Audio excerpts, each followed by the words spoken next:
They forgot my birthday again. I sent them a gift instead. Inside was the deed to the house, with a new name on it.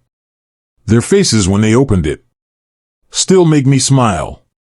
Family story. I still see those faces every time I walk past the front window of this little ranch house on Willow Lane. The way Tyler's mouth fell open, the way Megan's hand flew up to cover hers, the way Jordan just stood there blinking like someone had flipped the lights off in his head. That memory sits with me warmer than any cake ever did. It was a Tuesday in late March. The kind of gray Ohio morning where the HOA newsletter shows up in the mailbox before the sun decides to try. I made my coffee the same way I always do, sat at the kitchen table Frank built 32 years ago, and waited. By noon the phone still hadn't rung.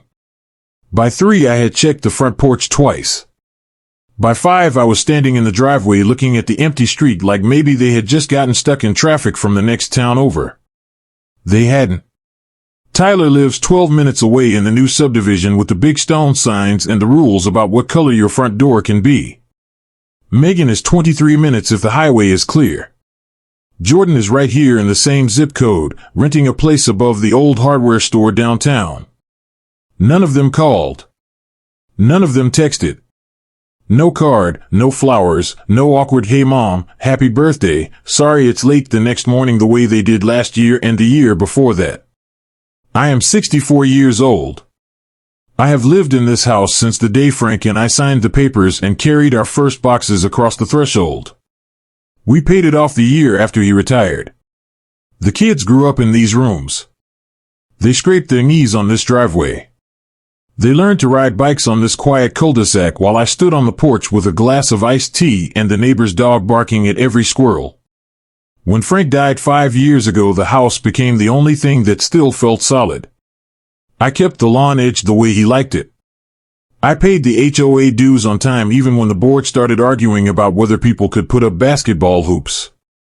I fixed the leaky faucet myself because I didn't want to call any of them and hear the pause on the other end of the line that always meant they were busy. They had been busy for a long time. Busy with work, busy with their own kids, busy with the lives they built that somehow never seemed to have room for the woman who used to pack their lunches and sit through every school play. I told myself it was normal. Kids grow up. They move on. But birthdays are small things. A phone call takes 30 seconds. A card costs $2 at the grocery store. Forgetting once is life. Forgetting again and again starts to feel like a decision. That Tuesday I didn't cry. I just sat at the table until the light changed and then I opened the drawer where I keep the important papers. The deed was still in Frank's name and mine, joint tenants with right of survivorship, the way the lawyer had set it up when we were young and thought we would live forever. I had never changed it. Part of me still expected the kids to come around, to remember that this house was the place that held all of us together. That night I made a phone call to a different lawyer, the one who had handled Frank's estate and who still sent me a Christmas card every year. 2 weeks later I sat in her office overlooking the river and signed a stack of papers that transferred the title into a new name. Not mine. Not any of theirs. The new name belonged to Claire. Claire is my late sister's daughter, 39 years old, a nurse who works nights at the hospital on the other side of town. She is the only person who still shows up without being asked. She brings groceries when the weather turns bad. She sits on the back porch with me and listens when I talk about Frank. She remembered my birthday last year with a small plant and a note that said, "Thinking of you." She is not perfect. She has her own life and her own troubles. But she shows up. The lawyer explained everything carefully. Quitclaim deed. Recorded at the county. I kept the life estate so I could stay in the house as long as I wanted. Claire could not sell it or kick me out.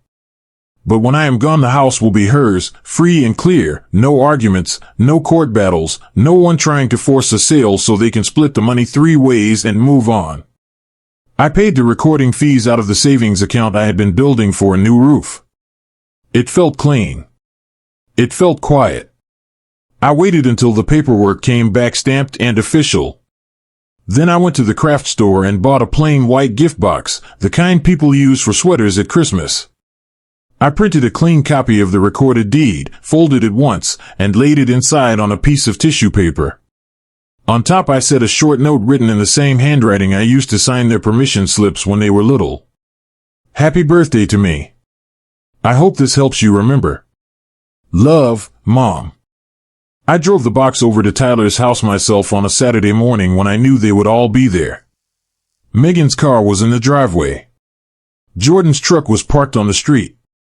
I walked up the steps, set the box on the welcome mat, rang the doorbell once, and went back to my car. I did not wait. I did not want to watch them open it in real time. I just wanted them to open it. I found out later they opened it together in the living room while the kids were playing in the basement. Tyler called me 20 minutes after that. His voice was tight the way it gets when he is trying not to raise it. Mom, what the hell is this?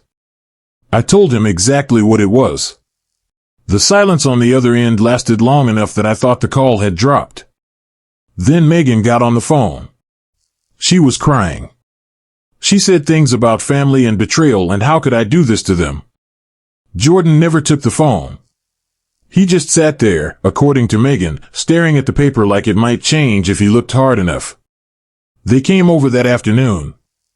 All three of them. Tyler's face was red. Megan's eyes were swollen. Jordan looked like he had not slept. They stood in my living room, the same room where we used to put up the Christmas tree every year, and they asked me to take it back. They said they were sorry about the birthday. They said things had been hard. They said they would do better. I listened.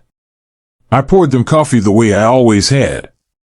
I did not raise my voice. I simply told them the deed was already recorded and the decision was made. Tyler asked if this was about money.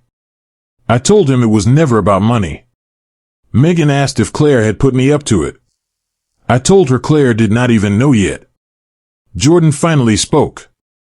He said, "You're really going to give the house to her?" I looked at him and said, "I'm going to give the house to someone who still remembers I exist."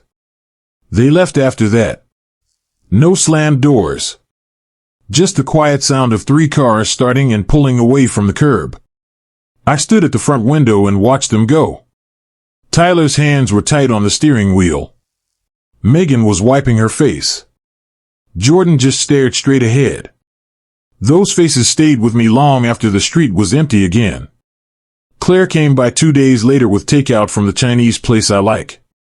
I told her everything.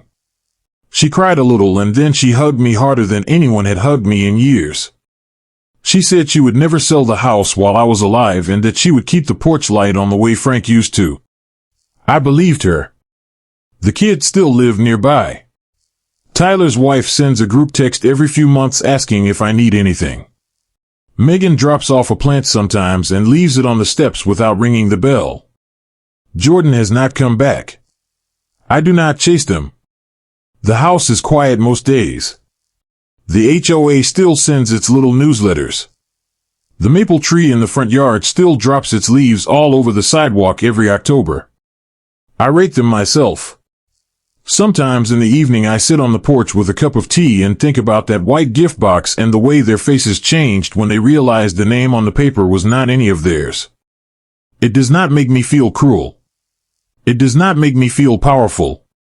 It just makes me feel like the woman who finally stopped waiting for a phone call that was never going to come. And every time that memory rises up, clear and sharp as the day it happened, I feel the corner of my mouth lift the smallest bit. That is all.